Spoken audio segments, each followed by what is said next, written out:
Hello there, ladies. So today we're going to talk about Facebook parties. I know many of you have had lots and lots of questions about how to do a Facebook party and how to make it effective and things like that. So we're going to go over that. I do enjoy a good Facebook party every now and again, but I do want you to repeat after me.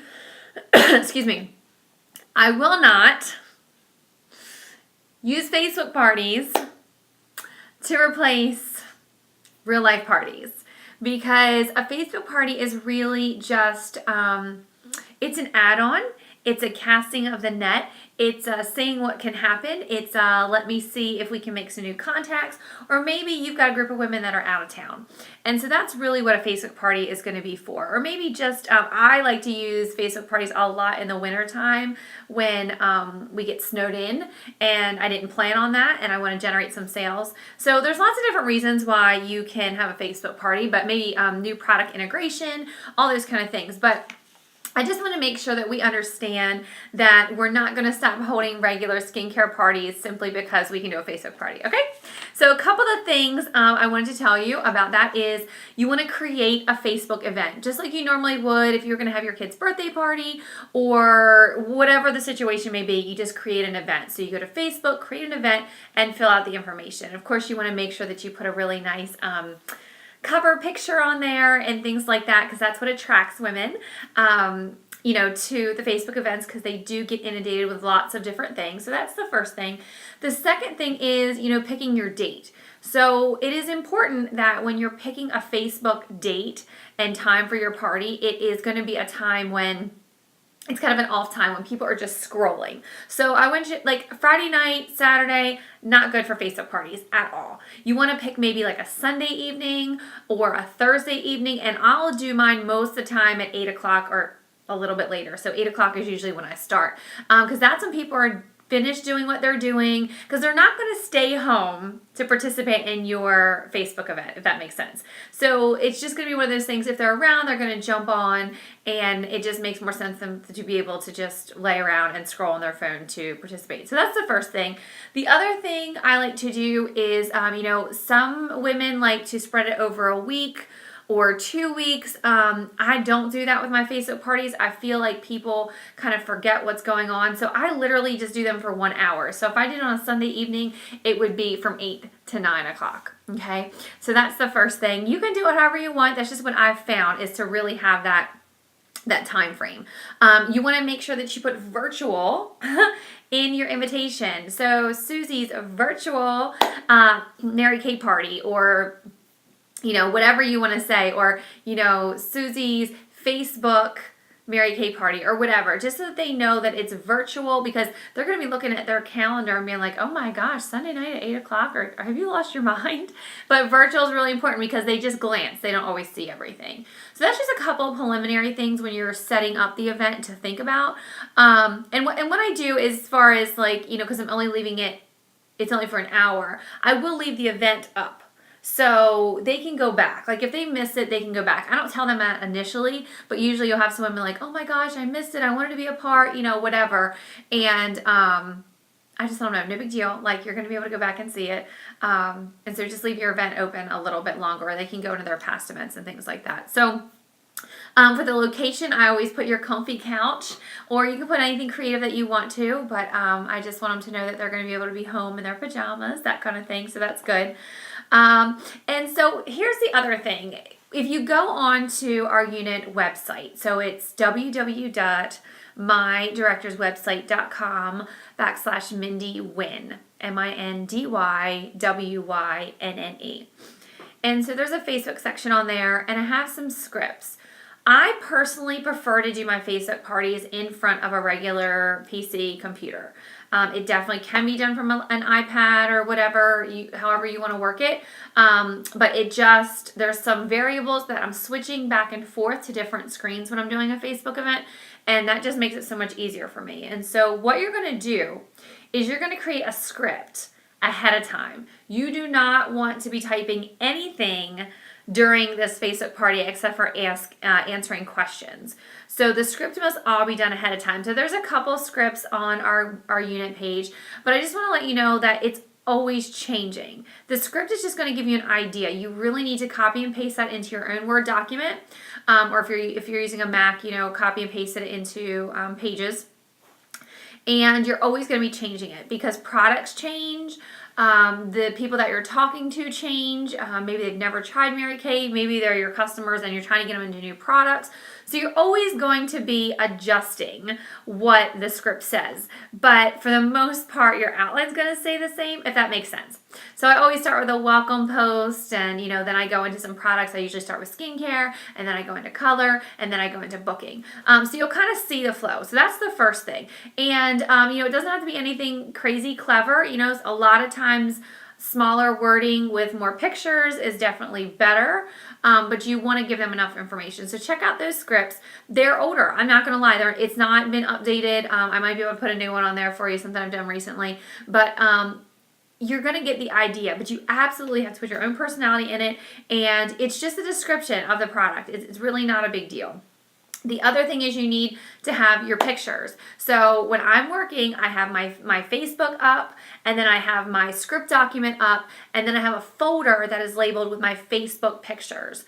And so a lot of times it's easier just to have one folder with all the pictures that you're going to use for that party because, like I said, sometimes your parties do change. You don't want to have to shuffle through all of your pictures.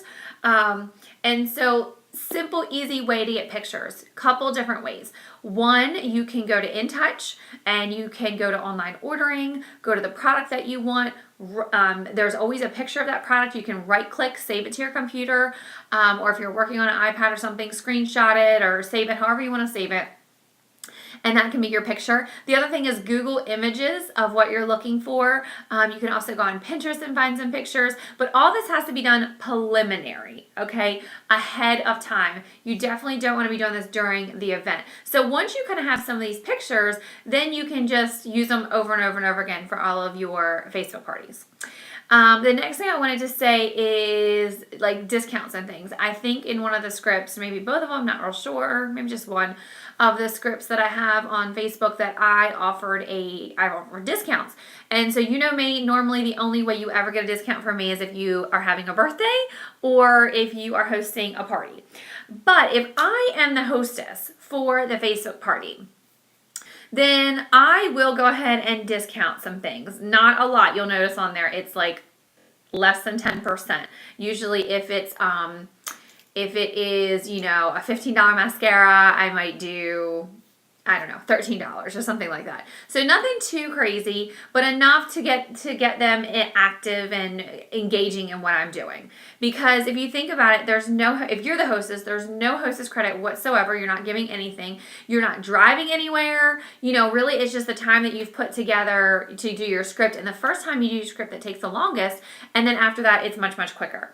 So I don't discount if there's a hostess, because I am going to be giving her a hostess credit, but I will if I am the hostess, if that makes sense. I also create a point system, so you're going to see that in the script. I give them points for things. And so leading up to the event, I will remind them of some of the ways they can get points, which is RSVPing. And here's the thing, with a Facebook party, like I have literally, when we got snowed in, I have created the event and held the party invited everybody and held the party the same day. This is not one of those deals where you've got to give them 2 weeks, okay? Because they're just going to forget about the invite anyway. So I definitely tried, I don't create it super long. So it can be the week of, 3 days before, because the bottom line is if they're home, they're going to scroll. If they're not, they're not, and they're not going to rearrange their life for a Mary Kay Facebook party. They're just not. And so, but if there is a little bit of time, I'll create some excitement. I'll put a post in there. I'll find some silly pictures. I'll just Google them like baby with crazy face, like, and I'm like, let me tell you how to get your points and all kind of those funny memes that you see. Just Google picture of, okay? And you can save whatever you want to your computer. But I'll give them some points for RSVPing. I'll give them points for inviting a friend. I will sometimes before the event, I'll go into the event and I will do a Facebook Live in there introducing myself and doing a short iStory, and I will give them 10 extra points for watching and tell me what is one thing that they liked about the video that they saw or something new that they learned or just any kind of question I can ask them to make sure they've actually watched what I posted in there. Not everyone does that, but those that like to play and like to get points will do it. So that's the first thing. I have a really strategic way of keeping my points. It's on a paper that looks just like this. I'm kidding. It is on a paper, but it's not strategic. I write their name because when you're doing the Facebook event, it can get like hot and heavy. Like you are really like, sometimes Facebook parties are duds. I'm not going to lie. You just need to know that. Sometimes they're really good. Again, you're casting the net. But what I do is I write their name, everyone that RSVPs. So their name goes down the paper and I just write a line across. And then I will do the little slashes. 1, 2, 3, 4, 5. 1, 2, 3, 4, 5. 1, 2, 3, 4, 5. And that's how I keep track of their points as we're doing things. So if they RSVP, whatever point, however many points I'm giving that for that one. And then the next, whatever. And then I usually give like 10 points for every item that they purchase. So that really like kind of pumps up their points there. And what do I give? Okay. So in order to win, you must make a purchase. That's first of all. I'm not mailing product for free. Just because you get a lot of questions. And the other thing, what I usually give is if I have extra product laying around, whatever it is, like a lip gloss or hand cream or something like that, nothing expensive. Or I love those mini hand creams that we can get from Mary Kay. It's like a pack of 10, $4, maybe a pack of 12 for like $4, something really inexpensive. And I just include it in their order. And I usually pick 2 women, just depending on the Facebook party. So that's what I'll do, kind of preliminary. Let me just make sure I didn't miss anything. Yeah, okay. So then once it's time to start the party, I usually give them a 15-minute warning, a 5-minute warning, and then we'll start. And so I just copy and paste from my script, copy it, go to Facebook, post it, attach the picture, hit post. If you are on your computer when you're doing that, there's 3 little dots at the post, okay? When you make that post, there's 3 little dots on the right-hand corner. And if you hit that, drop it down, it'll say pin post. And that way, I pin every post. So when I pin the post, that means that post is going to go to the very top of my Facebook event. Because every time someone comments, if I didn't pin the post, then it would push those down further, the ones that weren't being commented on. So I want to make sure that if someone is following, that they see the latest thing that I've posted. And when I go to make the next post, maybe 5 or 6 minutes later, then I'll pin that post again, which unpins the other post. So if you have questions about that, let me know. Just a little tip for you that I learned. So I generally, in my posts many times, end with a question. And that gets them interacting. If there is a hostess, then I definitely let them know to try to interact, tag their friends like, oh my gosh, Susie, did you just see this? This made me think of you, or whatever situation to kind of get that interaction happening. But, lots of likes and all that kind of thing. And so I give them points for all that because I don't want to just be sitting there. I want to have some interaction with that. So I generally post about every 5 minutes. I keep an eye on my notifications, so it lets me know when I have someone that's liking or commenting or anything like that. And so I try to just answer questions and go from there. So I usually just sit in my office, not looking real cute, usually in my pajamas because I know I'm going to be doing it till like 9 o'clock, and go from there. So let's see what else. And then, of course, I always end with a booking. And if you'll notice in my script that I do talk about they can book a Facebook party and they're going to basically get the Silent Hostess promo. Which you'll see, it's all in the Facebook section. But if they host a regular Mary Kay get together and, I'll talk to them about a Mary Kay beauty experience and all that kind of thing, then they're going to get like $100 in free product. That's generally my second to last post. Then my last post is always, I highlighted some of my favorite items tonight, but if you did see something that you wanted that was not on here, I'm offering 10% off for the next 24 hours of any of these items that weren't already listed. So a lot of times I'll just do that if I'm offering a discount. If I don't do that.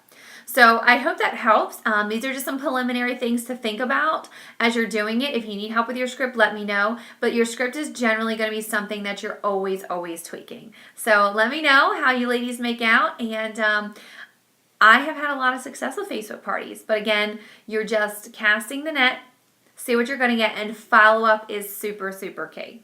All right. Have a great day, ladies.